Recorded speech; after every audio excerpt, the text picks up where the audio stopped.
और इसमें इंद्रियों को जीत जाने, तो इंद्रियों को जीतने का अर्थ क्या? इंद्रियों को जीतने का अर्थ क्या? आँख कान तान को फोड़ना है। आप जानते हैं जितेंद्री कौन होते हैं? जिनके इंद्रियां कमजोर होंगी तो उन्हें आसानी से जीत लिया जाएगा, और इंद्रियां मजबूत हुई तो नहीं जीत पाएंगे। क्यों? इसे अब शत्रु तो जितना कमजोर हो उतना अच्छा होता है ना।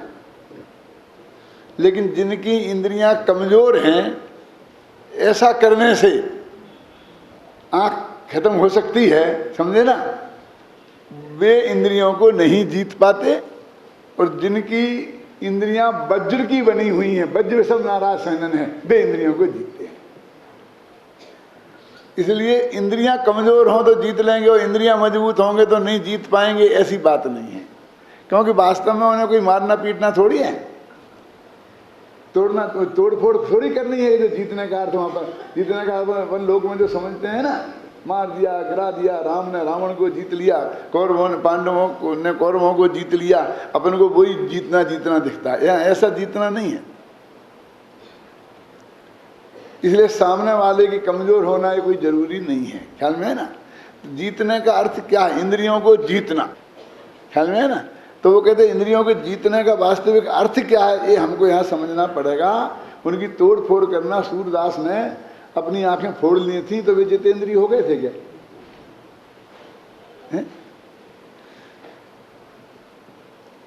क्योंकि कोई मंदिर में बैठे थे, कोई महिला दर्शन करने आई, उन्हें आंख से वो दिख गई और उनके मन में थोड़ा सा विकार भाव पैदा हो गया, तो उन्हें बहुत गुस्सा आया कि इन आंखों ने ही सारी गड़बड़ी की है। पता नहीं है कि मेरे हृदय की मेरी खराबी है, और आंखों से दोनों सुई डाल करके कहते उन्होंने आंखें फोड़ दी। क्यों? तो ये आंखें फोड़ने का रास्ता नहीं है, ये शरीर को सुखाने की बात भी नहीं है, वो भी इंद्रियों को तोड़ना फोड़ना होगा। तो अभी ये लिखेंगे, इस टीका में लिखा है, शरीर परिणाम को प्राप्त द्रव्य इंद्रिय, ये सब पढ़ा हुआ। यानी ये कहना चाहते हैं कि द्रव्य इंद्रियां कहें चाहे हम शरीर कहें, एक ही बात है। क्योंकि 5 इंद्रियों के अलावा और शरीर क्या है? बोलो, आंख कान नाक और स्पर्शन इंद्रिय को छोड़ दो तो शरीर क्या है? और शरीर को छोड़कर एक अलग से ये क्या है? अमृतचंद्र ने लिखा, शरीर परिणाम को प्राप्त द्रव्य इंद्रियां, तो मतलब वास्तव में शरीर की बात है। तो शरीर को जीतना है। अब इंद्रिय जितेंद्रिय जिनकी बात तो सुनी होगी, अब शरीर को जीतने की बात तो कभी सुनी नहीं होगी। क्यों? और हम शरीर को जीतने के लिए तो उसके शरीर को सुखा लो, जैसे खाने पीने में, तो खाना पीना तुम्हारे हाथ में है। क्यों? दो में से सुखाओ जितना सुखा सकते हो। तो ये नहीं है। तो क्या है जीतने का अर्थ? कि इनसे काम लेना बंद करना, ये इनके जीतने का अर्थ है।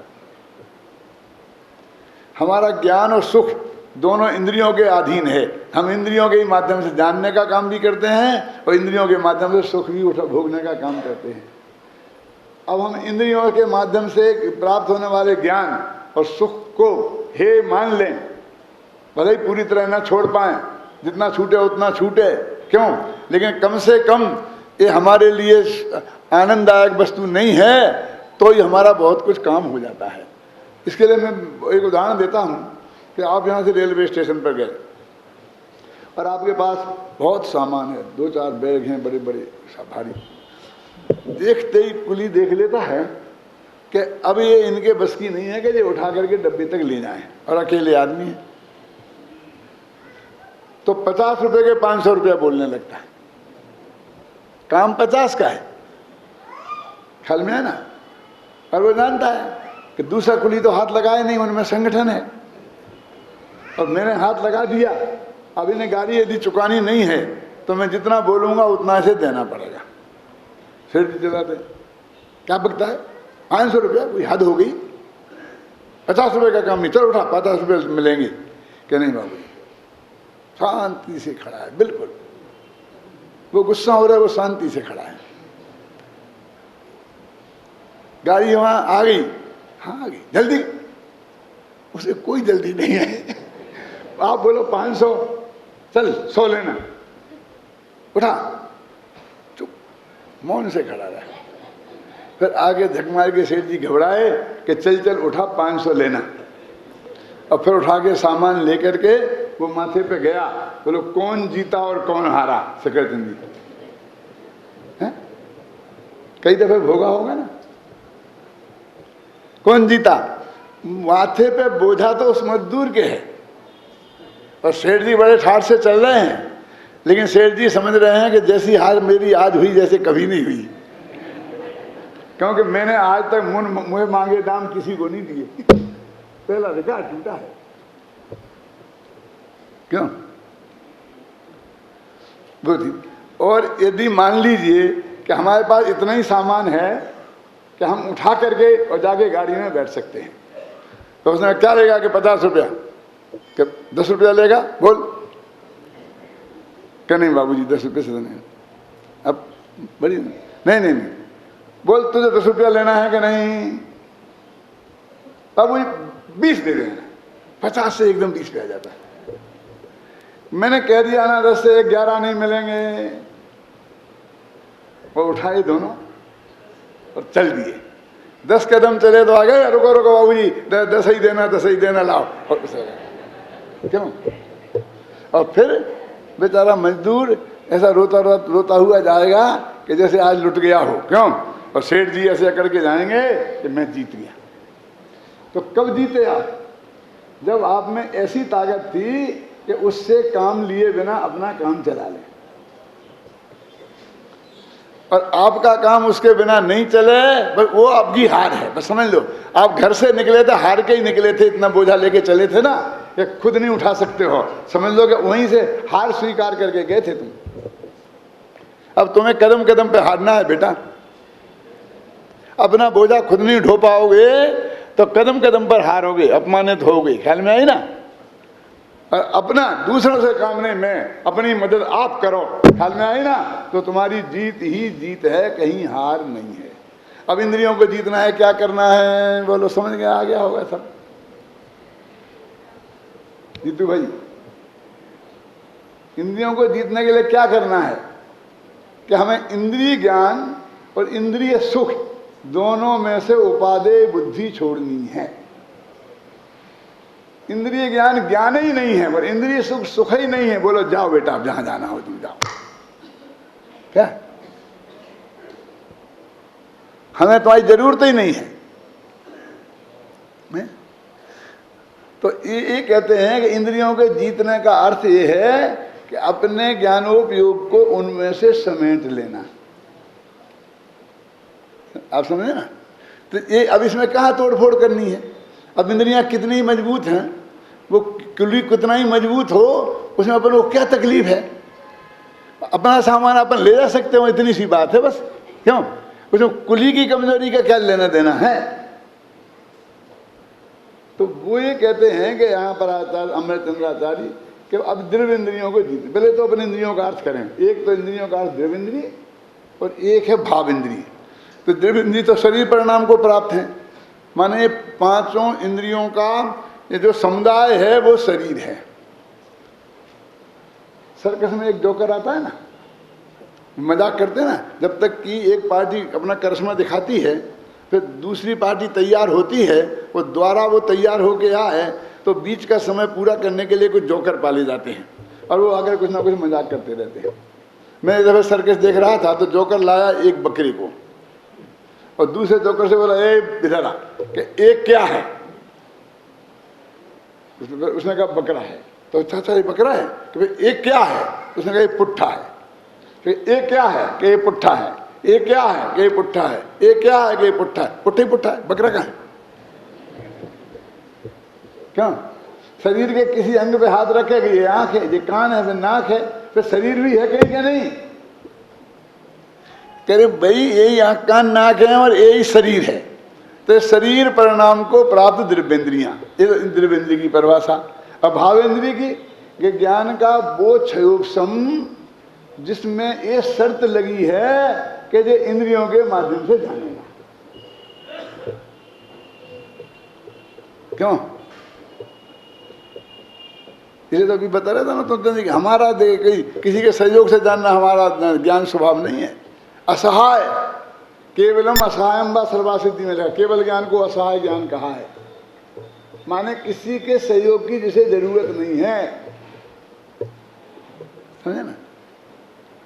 तो इंद्रियों के सहयोग की जरूरत नहीं है हमको, इंद्रियों के सहयोग। तो भावेंद्रिय माने क्या है? ज्ञान का वह क्षयोपशम, यहाँ पर अकेला क्षयोपशम लेना और दूसरी जगह उसके साथ में राग को भी मिश्रित कर लेते हैं, जहाँ जो अपेक्षा हो उसकी बात अलग कर लेते हैं, ख्याल में है ना। तो यहाँ क्या कह रहे हैं? ज्ञान का वो क्षयोपशम भाव कि आपको क्षयोपशम तो है कि हम आपकी शकल, आपका रूप रंग देख सकें, लेकिन बिना आंख के नहीं देख सकते। अब मैं आपको बोलता हूं कि वो आंख से हम देखते हैं, वो देखना है कि नहीं देखना है। अच्छा चलो, ये बात समझने के लिए एक आदमी ऐसा है कि वो जो चश्मा के बिना भी अच्छी तरह से देख सकता है, और एक आदमी को चश्मा से देखना पड़ता है। तो दोनों में से अंधा कौन है? जवाब देने की जरूरत नहीं है, सोचो बस। अरे अंधा कोई नहीं है। अंधा तो वो है कि चश्मा के 3 चश्मा लगा ले तो भी दिखाई नहीं दे, समझिए ना। देख सकता है ना, जब तक वो देख सकता है तब तक वो अंधा नहीं है, समझ रहे ना। अभी तुमको देखता तो आत्मा ही है, चश्मा वाले का भी और बिना चश्मा वाले का भी। क्यों? अब एक को के लिए आंख की शर्त है, आंख होगी तो दिखेगा, आंख नहीं होगी तो नहीं दिखेगा। क्यों? और दूसरे को आंख और आंख के साथ चश्मे की शर्त है, क्या फर्क पड़ गया? अब आप समझ ना।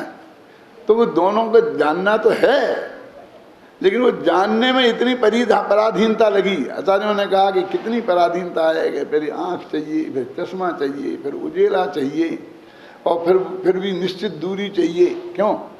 ज़्यादा दूर हो जाए तो नहीं दिखे, फिर निश्चित दूरी चाहिए, और निश्चित पास चाहिए, ज़्यादा समझे ना। ऐसा आँख से चौकाए तो भी नहीं दिखे। तो कितनी शर्तें हैं। तो इंद्रियों से जो ज्ञान होता है वो बहुत पराधीन है, इंद्रियाधीन है हमारा ज्ञान। तो वो कहते हैं कि इसका नाम है भाव इंद्रिय। तो 2 इंद्रियां तो आपने सुनी होंगी, द्रव्य इंद्रिय और भाव इंद्रिय, तो सूत्र में भी है। अभी जो समय सार की इस गाथा की, इस टीका की जो विशेषता है वो ये है कि वो कहते हैं कि इन इंद्रियों के माध्यम से जो चीज जानने में आई उसका नाम भी इंद्रिय। ये तीसरी जो बात है वो बहुत गजब की है, जो अमृतचंद्राचार्य जैसा आचार्य इस बात को बता सकता है। क्या कहता है कि इंद्रियों के जानने से, इंद्रियों के माध्यम से जिस चीज को हम जाने उसका नाम भी इंद्रिय। ठीक है, क्या कह रहे? उसका नाम भी इंद्रिय। गुरुदेव का प्रवचन पढ़ना, उसमें क्या लिखा कि तुम समोश्वरण में गए और आंखों से अनंत भगवान के दर्शन किए, साक्षात अनंत भगवान बैठे थे, मूर्ति नहीं। तो इस गाथा के हिसाब से वे अनंत भगवान क्या है? इंद्रिय हैं। इंद्रिय तो है ही। ये कौन सी इंद्रिय है? आंख। कहते ये आंख जो ये दिख रही है आपको, ये आंख, और इसके माध्यम से क्षयोपशम ज्ञान, वो आंख भाव इंद्रिय, वो भाव आंख, ये दिव्य आंख जो तुम देखने में आ रहा है, तुम भी हमारी आंख। अरे वाह, गजब हो गया। भगवान तो भगवान भी आंख। इंद्रिय के विषयभूत पदार्थ भी इंद्रिय। तो इंद्रिय शब्द के 3 अर्थ बोलो कि क्या करें। गुरुदेव बोलते थे, मेरी हिम्मत नहीं, गुरुदेव की सुनाता हूं कि समय सार कुतार गाय है। कुतार गाय समझते हैं? ये तो आप नहीं समझे, गुरुदेव के भाषा वाले। जो ऐसी गाय होती है कि जिसे कोई आसानी से दुह नहीं सके, लाते मारे, सींग मारे, पूरी जी जान लगा करके, और उसे कोई दुह नहीं सके, उसे बोलते कुतार गाय। हमारे यहाँ थी एक कुतार गाय, मैंने अपनी आंखों से देखी, सच्ची बात कि तो हमारे पिताजी उसका दूध दुहते थे। तो खाट समझते कि नहीं समझते? घर में खाट होती थी, खाट ऐसी लगाते थे, वो खाट के अंदर से हाथ डाल के क्यों इतनी सींग लाते मारती थी। अशोकनगर में थी वो, अशोकनगर तक थी। तो एक सेठ जी थे गांव में रहने वाले, उनका नाम था बरखेरा वाले, क्या नाम था, मूलचंद बरखेरा वाले। फिर बाद में उन्हें एक छिल्लक बन गए थे, बाद में फिर गिरस्त बन गए थे, आपको याद है। तो वो बहुत जोरदार आदमी थे। वो आए, हम आए थे एक दफे, तो बोले ये क्या कर रहे हैं, कि हम ये बहुत मारती है, हटो। तो उन्होंने सब हटा दिया और कहा बाल्टी लाओ। बाल्टी लाए, वो गाय के नीचे रख दी और ऐसे हाथ से उसका एक स्तन पकड़ लिया, ऐसा बस खत्म। वो बहुत ताम झाम किया उसने, ऐसे सिंह हटाए, पैर हटाए, लेकिन ऐसा करके वो पकड़े रहे। और 2 मिनट में गाय ऐसी खड़ी हो गई कि बकरी हो। और उन्होंने छोड़ के बैठ के और एकदम धम 2 मिनट में सारा दूध दे दिया। अब आप समझ में आ गई होगी कुतार गाय क्या होती है, हैं? तो कुतार गाय को दुहने वाला बहुत है। अब भंगी तो नहीं कह सकता हूं मैं, लेकिन जंगी कह सकता हूं। कहते ना जंगी घोड़े को भंगी सवार चाहिए, ये कहावत है ना लोक में। तो कुतार गाय को दुहने वाला मजबूत ग्वाला चाहिए, गुरुदेव बोलते थे, बहुत मजबूत ग्वाला चाहिए। तो समय सार है कुतार गाय और अमृतचंद्र हैं वो मजबूत ग्वाले। अरे गुरुदेव के मुंह से मैंने सुना है, वो सारे टेप आपके पास मौजूद हैं, उनमें देख लेना, नहीं मिले तो फिर मेरे पास आना। उससे आपको एक फायदा ये होगा कि सारे टेपों का एक दफे स्वाध्याय हो जाएगा।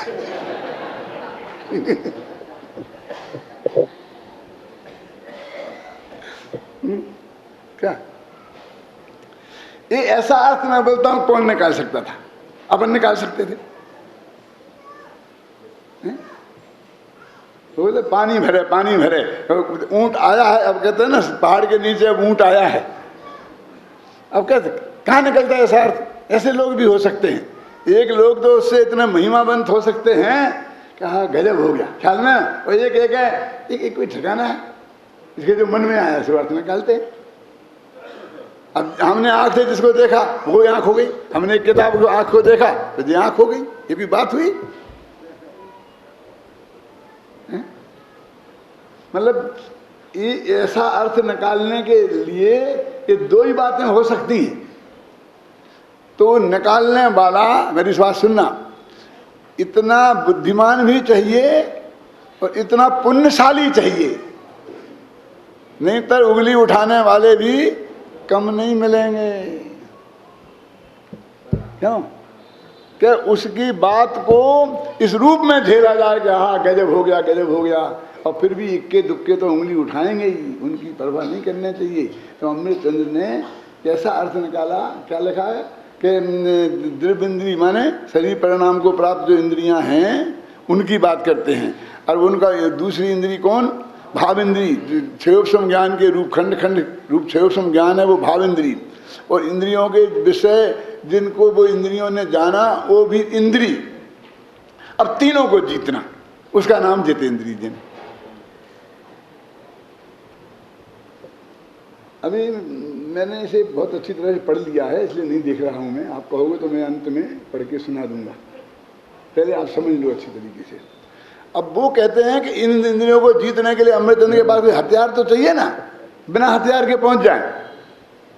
यही लड़ाई लड़ी जाती है युद्ध के मैदान में, बिना हथियारों के पहुंच जाए। भगवान महावीर के लिए किसी ने कहा कि इनका नाम महावीर किसने रख दिया? इन्हें कहाँ पर महावीर चक्र प्राप्त किया था? पानीपत के युद्ध में या कुरुक्षेत्र में लड़ाई लड़ी थी कि सन 65 में के युद्ध में महावीर गति को प्राप्त हुए थे ना, वीर गति को प्राप्त हुए थे। इन्हें महावीर कहा कैसे? एक युद्ध में गए नहीं, देखा, परम अहिंसक आचरण और तदपि बने महावीर। एक जीव को मारा नहीं और महावीर बन गए। तो पंडित भागचंद जी है ना, बहुत अध्यात्मी, उनने महावीराष्टक स्तोत्र में इस पर चर्चा की। एक छंद है, अनिर्वारुद्र के त्रिभुवन जयी काम सुभटा कुमारावस्थायाम निजमपि बलादेन विजिता। क्या कह रहे वो कि हे भगवान महावीर, तुम महावीर कैसे हो कि तुमने ऐसे शत्रु को जीता था, ऐसे शत्रु को जीता था कि जिसने सारी दुनिया को जीत लिया है। सारा लोग जिसके बस में है, जिसके कारण ब्रह्मा जी ने पांच मुख बना लिए। ब्रह्मा पंचानन कर लिए, आता ना? अब नहीं सुनी होगी ये ब्रह्मा जी पंचानन क्या। ब्रह्मा जी तप करने बैठे तो 4 मुख वाले तो थे ही ब्रह्मा जी। तो एक तिलोत्तमा नाम की देवांगना उन्हें डिगाने के लिए आई, इंद्र ने भेजी। तो वो डिग सामने नाच रही थी, तो अभी वो सामने नाच रही थी तो उन्हें सामने की आंखें खोल ली, वो देखने लग गए। तो वो देवांगना नाचते नाचते इधर आ गई। अब उन्हें जब शर्म लगी कि ध्यान करने में बैठा हूं और ऐसी गर्दन करूंगा तो लोग क्या कहेंगे, क्या? तो उन्होंने बिल्कुल गर्दन हिलाई नहीं, यहां की आंखें खोल ली। 4 मुंह थे ना, तो यहां की आंखें खोल ली। फिर वो यहां आ गई नाचने को, तो यहां की आंखें खोल ली। फिर पीछे गई तो यहां की आंखें खोल ली, और फिर आकाश में चली गई वो। अब क्या करते, 4 ही मुंह थे उनके। तो उनने 5वां एक गधे का मुख बनाया, क्योंकि गधे का ऊपर को आंखें होती ना, तो ऊपर देखने लग गए। तो कहते नारी रूप धार करहिए ब्रह्मा पंचानन कर लिए। क्या? शंकर गौरी के अधीन, विष्णु लक्ष्मी के अधीन, और शंकर हिम कन्या लवही लीन। जीतन हारे नारी के प्रभु आप ही एक, आयो तेरी शरण में मेरी राखो टेक। बोलो किस कवि का लिखा हुआ है, बता सकते हो कोई? हैं? कीर्तन का? अरे मेरा लिखा है, मैंने लिखा था 18 वर्ष की उम्र में, अभी भी मेरे घर में पड़ा होगा। सच बोलता हूँ, बोलता हूँ।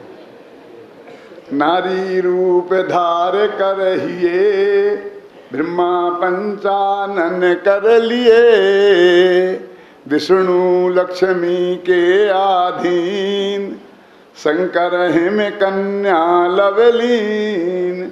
जीतन हारे नारी के प्रभु आप ही एक, आयो तेरी शरण में तुम ही राखो टेक। क्या? तो अब 3 लोग को जीत लिया है ना जिसने। कौन? कामरूपी सुभट ने। भगवान महावीर, तुम महावीर कैसे बने कि त्रिभुवन जयी, इसका अर्थ कर रहा हूं मैं। क्या का? 3 लोग को जिसने जीत लिया है, ऐसा कौन? नाम तो बताओ। कि काम सुभटा, काम रूपी सुभट, और उसको आपने जीत लिया, इसलिए आप महावीर कहलाए। बोलो अब तो के जाने दो, जवानी के जोश में कोई क्या नहीं करता है। उनने जवानी के जोश में जीत लिया होगा, क्यों? तो कहते नहीं, कुमारावस्थायाम, कुमार अवस्था में जीता था। अच्छा, तो उसमें क्या है? सेना लड़ती है, राजा का नाम हो जाता है। घर में राजा साहब सोते रहते हैं और जीत जाते हैं, क्यों? ऐसे भगवान महावीर राजकुमार थे, सेना जाके जीत गई होगी कि नहीं? निजमपि बलादेन, अपनी ताकत से। कुमारावस्थायाम निजमपि बलादेन विजिता, जीत लिया है। किसको? त्रिभुवनजयी काम सुभटा। इसलिए आप महावीर हो। उन्होंने कहा, पंडित भागचंद जी ने, जो ईसागढ़ के रहने वाले थे, और श्वेतांबर जैसे दिगंबर बने थे। श्रीमाली जाति के थे, वो ओसवाल थे ऐसे ख्याल में है ना। और फिर दिगंबर बने थे, जिनके बहुत बढ़िया बढ़िया बढ़िया आध्यात्मिक भजन हैं। एक संस्कृत की रचना है, ये जो समझे ना, है महावीर अष्टक। तो ये कहते हैं कि उनने कैसे जीता था, बोलो। कि उन्होंने काम को इसलिए जीता कि काम से काम नहीं लिया, और खत्म हो गई, काम जीतना हो गया। और क्या जीतना है, किसको मारना है, कोई सामने वाले को मारना है। आप समझ गए ना, है? तो ये इंद्रियों को जीतना मैंने क्या करना है, इंद्रियों को जीतना। इंद्रियां, अपने शरीर को उन्होंने कुछ ऐसा कुछ किया था। फिर कहने का शरीर तो वैसे ही मजबूत था ना, जवान। मैंने वो छोटी सी किताब है ना, वितरागी व्यक्तित्व, उसमें लिखा कि जवानी पर किसमें कौन गलतियां नहीं करता। तो उत्तर दिया, जवानी में गलतियां उनसे होती हैं जिन पर जवानी चढ़ती है। भगवान महावीर जवान तो हुए थे, पर उन पर जवानी नहीं चढ़ी थी, वे जवानी पर चढ़े थे। क्या? तो कैसे जीता उस कामरूपी सुभट को, ख्याल में है ना। तो ऐसे कहते तुम्हें इंद्रियों को कैसे जीतना। और देवेंद्री, भावेंद्री, इंद्रिय के विषयभूत पदार्थ तीनों, तो तीनों चीजों में क्या आ गया, सारा जगत आ गया एक तरीके से। शरीर आ गया द्रव्येंद्री में, और भावेंद्री में क्षयोपशम ज्ञान और विकारी पर्याय, अपनी ये पर्याय भी आ गई सब, एक निर्मल पर्याय को छोड़ करके, और उनको वो आ गई कि नहीं आ गई। और बाकी रहा सहा है तो वो इनके द्वारा जो जानने में आता है वो जगत आ गया। अब इस सब को जीतना एक पार्टी वो है, मतलब ये हमारे सब शत्रु हो गए ना, तो इनको क्या जीतना, ये मैं नहीं हूं, ये मैं नहीं हूं ऐसा मान कर, और मैं तो एक ज्ञायक तत्व हूं, उस ज्ञायक तत्व में अपनापन करना, उसका नाम इनको जीतना है। तो वे जितेंद्री जिन कहलाते, चौथे गुणस्थान में होता है।